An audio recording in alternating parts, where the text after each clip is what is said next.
Cuando pensamos en Jack el Destripador, ¿qué imagen nos viene a la mente? Seguramente la de una sombra solitaria, ¿verdad? Un fantasma, un loco acechando entre la niebla de un Londres victoriano que parece casi un mito. La historia oficial, la que casi todos conocemos, ha cimentado esa idea, la de un asesino en serie misógino, un maníaco que apareció de la nada y se desvaneció en el tiempo con el mismo misterio. Pues bien, en este análisis vamos a dejar de lado esa versión convencional. Vamos a proponer un examen de los hechos desde una perspectiva radicalmente distinta. Una que sugiere que los crímenes de Whitechapel no fueron el fruto caótico de la locura, sino la ejecución metódica, precisa, de un complejo ritual de magia ceremonial. Nos vamos a sumergir en una crónica que plantea una conspiración, y no una que surgiera en los márgenes de la sociedad, no, una urdida en su mismo corazón, oculta tras el velo de hermandades secretas y orquestada por hombres de poder e influencia. Este es un informe sobre una posibilidad escalofriante, que Jack el Destripador no fuera una persona, sino un proyecto. Para entender la naturaleza de estos crímenes es fundamental, primero, entender el escenario. Estamos en Londres, en el otoño de 1888. La ciudad es el corazón de un imperio gigantesco, pero su pulso es febril, desigual. El distrito de Whitechapel, en el East End, no era solo un barrio pobre. Era, digámoslo así, un sumidero social, un laberinto de callejones sin luz, patios oscuros y viviendas atestadas donde la miseria era el aire que se respiraba. Un aire cargado con el humo del carbón y el olor de las curtidurías, de los mataderos y del propio hacinamiento humano. La iluminación a gas era escasa, parpadeante, apenas lograba arañar una oscuridad que se podía casi tocar, creando un juego de sombras que era el caldo de cultivo perfecto para el miedo y la paranoia. En un lugar así, la vida humana valía muy poco. Imaginemos que unas 11.000 personas vivían en las famosas lodging houses, pensiones donde se alquilaba una cama por unos pocos peniques. Era un ecosistema de supervivencia brutal, y para muchísimas mujeres la prostitución no era una elección, sino la única barrera que las separaba de morir de hambre o acabar en un asilo para pobres. Es en este teatro de la desesperación donde todo ocurre. Un lugar tan anónimo, tan denso que parecía diseñado para esconder a un depredador. Pero la teoría que vamos a analizar sostiene justo lo contrario, que este caos no fue el refugio del asesino, sino el lienzo que eligió deliberadamente para su obra. Nuestro análisis se va a estructurar como si fuera un protocolo de investigación, dividido en 5 actos. Empezaremos en Una ciudad de sombras, para establecer el contexto y el perfil de las víctimas. Seguiremos con Los asesinatos rituales, donde haremos un análisis forense y simbólico de los crímenes. Después, en Una geometría satánica, expondremos la tesis más sorprendente, la cartográfica. En las hermandades secretas, perfilaremos a las personas y organizaciones que esta teoría señala. Y para terminar, en El legado del Destripador, evaluaremos las implicaciones y la conclusión de toda esta hipótesis. Acto primero.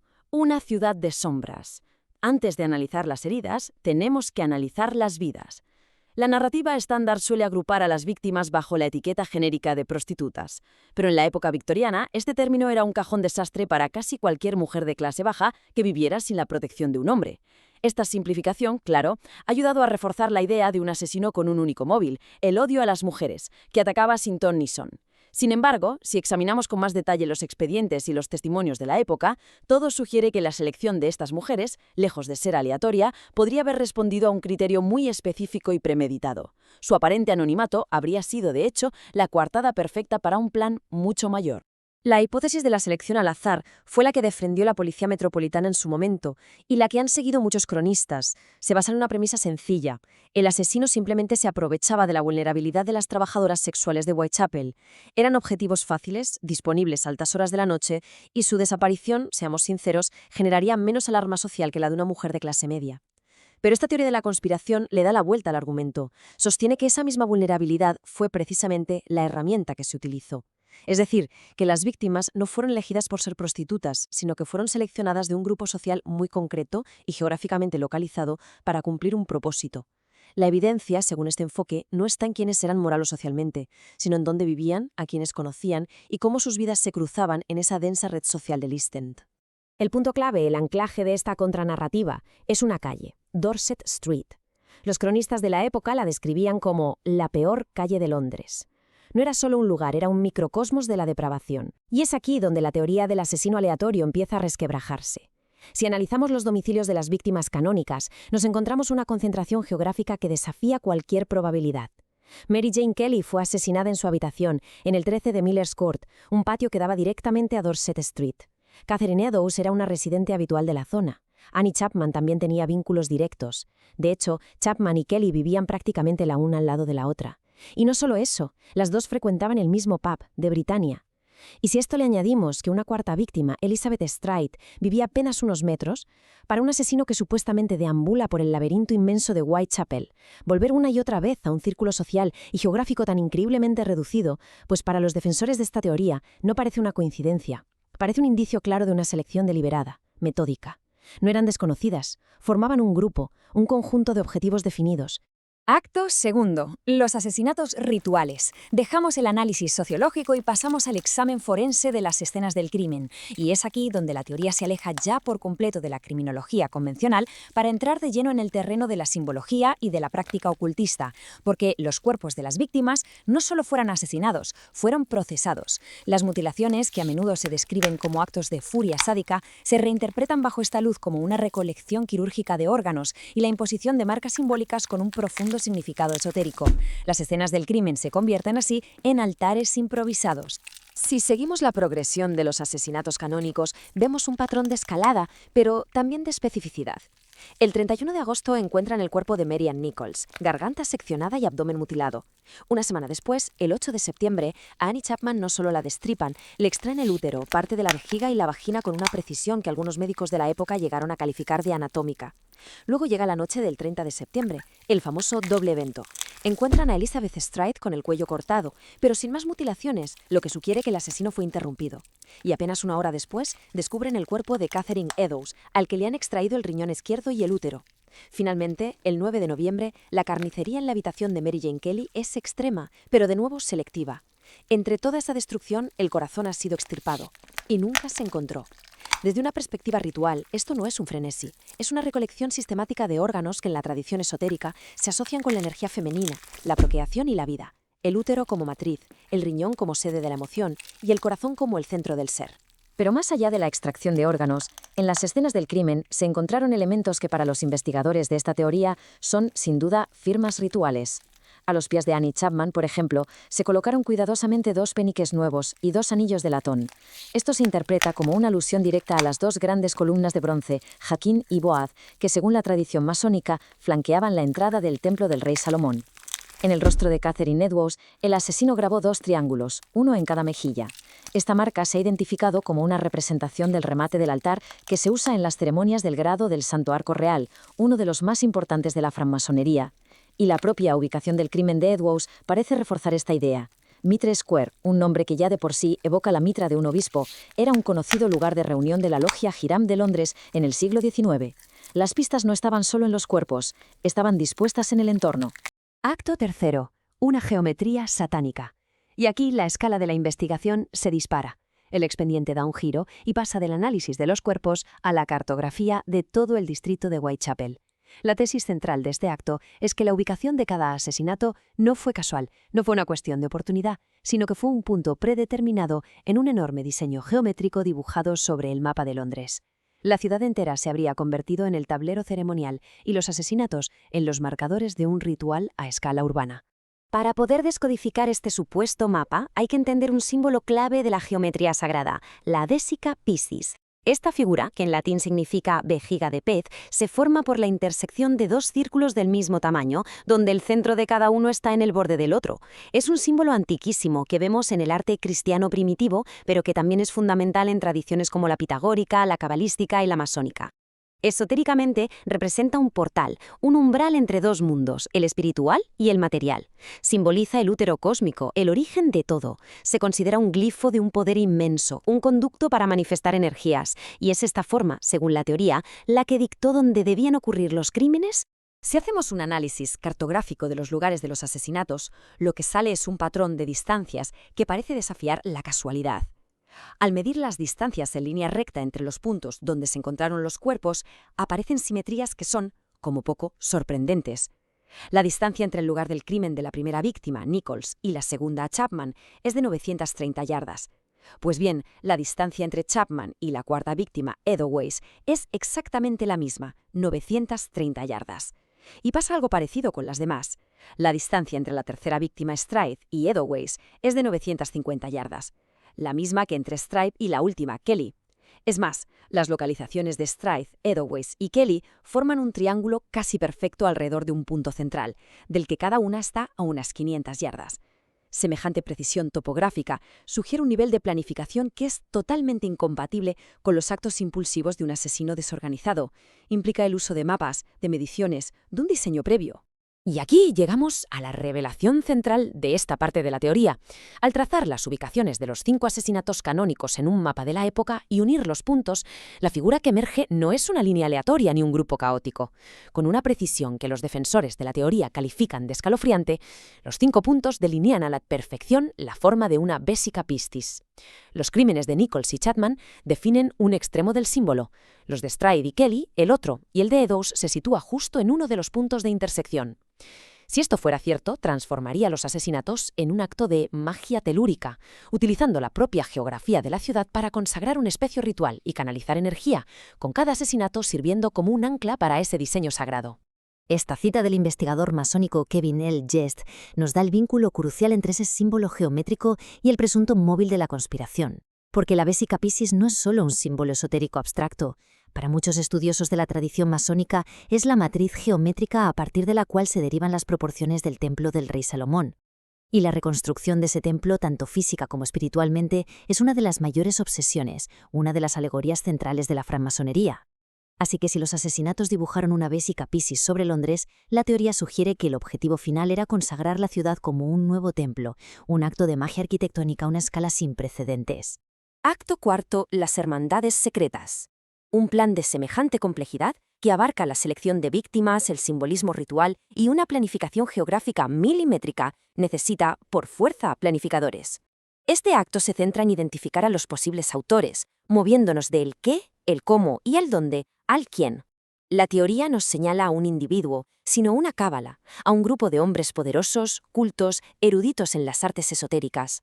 Hombres que eran miembros de influyentes sociedades secretas que florecieron en la cima de la sociedad victoriana, operando siempre bajo un velo de secretismo y respetabilidad. El final del siglo XIX fue testigo de un resurgimiento brutal del interés por el ocultismo. Y en el centro de esta teoría tenemos 2 corrientes principales.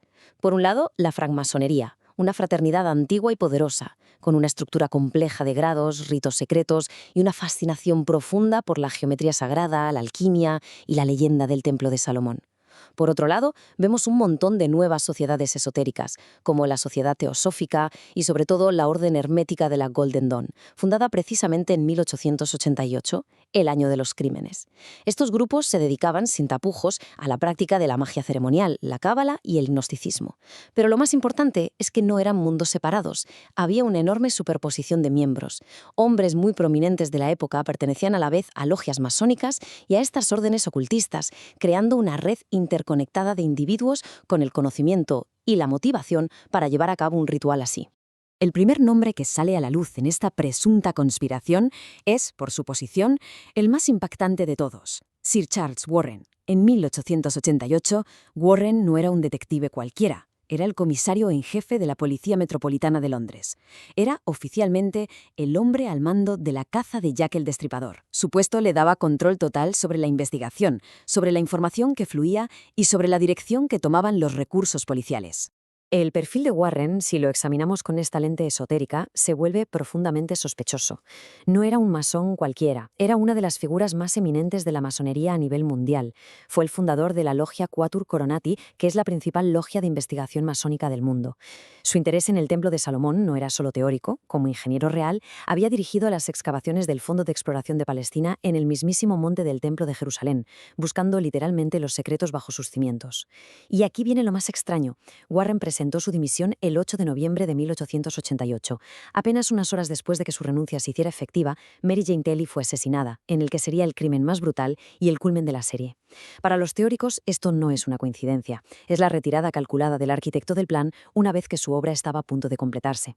El segundo individuo clave en esta teoría es William Wynne Westcott. Su papel oficial durante los asesinatos de Whitechapel era el de forense del distrito noreste de Londres. Esto significa que fue responsable de realizar los exámenes post-mortem de al menos una de las víctimas canónicas y de presidir las investigaciones judiciales. Tenía acceso directo y privilegiado a la evidencia más crucial de todas, los propios cuerpos de las víctimas. Si Warren representaba el poder masónico tradicional, Westcott era el epicentro del nuevo y vibrante ocultismo ceremonial. Fijaos, fue uno de los 3 cofundadores de la Orden Hermética de la Golden Dawn, la sociedad mágica más influyente de su tiempo. Ocupaba el cargo de gran mago de la Societas Rosicruciana in Anglia. Era un miembro destacado del círculo interno de la Sociedad Teosófica de Madame Blavatsky y para más in City escribía para su revista, que se llamaba, provocadoramente, Lucifer. La confluencia es asombrosa. El hombre cuyo deber era examinar científicamente los cuerpos mutilados en busca de pistas era en su vida privada un maestro de la magia ceremonial, un experto en los mismos rituales y símbolos que, según esta teoría, se usaron en los asesinatos. Su posición le daba una oportunidad única para supervisar y, potencialmente, manipular las pruebas forenses. Para entender cómo pensaban en estos círculos, hay que ir más allá de la moral cristiana de la época. Esta cita de un texto teosófico contemporáneo llamado The Perfect Way no es una alabanza al mal, refleja una perspectiva gnóstica que reinterpreta las figuras bíblicas. Aquí, Satán no es el diablo del dogma popular, sino una figura más parecida a Lucifer, un guardián del umbral, el que posee el conocimiento oculto, como Prometeo. Desde esta visión del mundo, ciertas transgresiones no son actos de maldad, sino pasos necesarios en un proceso de iniciación, de transformación alquímica. Esto nos muestra una mentalidad capaz de racionalizar actos extremos como parte de un gran trabajo esotérico. Mientras toda esta compleja red existía dentro de la élite, ¿cuál fue la historia oficial que promovió Scotland Yard? Pues bien, en sus memorias, Sir Robert Anderson, que era comisario adjunto y, por cierto, también un masón de alto rango, afirmó con total rotundidad que sabían quién era el asesino. Declaró que se trataba de un judío polaco de clase baja. Un sospechoso al que nunca nombró, nunca acusó formalmente y nunca llevó a juicio. Para los que defienden la teoría de la conspiración, esta declaración no es la resolución del caso, es la prueba definitiva del encubrimiento. La ven como una cortina de humo deliberada, una maniobra de desinformación para desviar la atención pública hacia un chivo expiatorio anónimo y conveniente, protegiendo así a los verdaderos culpables que operaban desde dentro del propio sistema. Acto quinto. El legado del destripador. En esta última sección vamos a unir todos los hilos de evidencia que hemos presentado para formular la conclusión completa de esta teoría de la conspiración. Es el momento de ensamblar todas las piezas del rompecabezas: el contexto social, los detalles forenses, el análisis geométrico y los perfiles de los sospechosos, para construir una narrativa coherente que ofrece una respuesta alternativa a uno de los mayores misterios de la historia criminal. Resumiendo, la teoría se articula de esta manera. Primero, el objetivo. No era la gratificación sádica, sino un acto de magia ceremonial a gran escala diseñado para consagrar Londres y dar paso a una nueva era esotérica, un Eón de Horus. Segundo, el método. La ejecución de 5 sacrificios humanos, con recolección de órganos específicos y la imposición de símbolos, todo ello dispuesto geográficamente sobre el mapa de la ciudad para formar una poderosa vésica pistis. Tercero, los perpetradores. No un loco solitario, sino una conspiración de hombres educados, poderosos, liderados por figuras de la élite masónica y ocultista como Sir Charles Warren y William Wynne Westcott. Y cuarto, el encubrimiento, una operación de desinformación orquestada desde los más altos niveles de la Policía Metropolitana para proteger a los conspiradores y asegurarse de que el misterio nunca se resolviera oficialmente, dejando solo la leyenda de un fantasma sin nombre. Y así nos enfrentamos a una pregunta final que resuena a través de las décadas. ¿Debemos aceptar la imagen de ese fantasma anónimo, un producto del caos y la miseria de Whitechapel, que se desvaneció sin más? ¿O debemos considerar la posibilidad, mucho más inquietante, de que el verdadero horror no estuviera en la locura de un individuo, sino en la lógica fría, calculada e intelectual de un grupo de hombres en la cima del poder? Una conspiración que utilizó la ciudad como su templo y a sus ciudadanas más vulnerables como sus sacrificios. Una que dejó su firma no en un nombre, sino en la geometría, en los símbolos y en los órganos extraídos. Un secreto oscuro no enterrado en una tumba anónima, sino oculto a plena vista, en los mapas, los archivos y los rituales de la élite victoriana.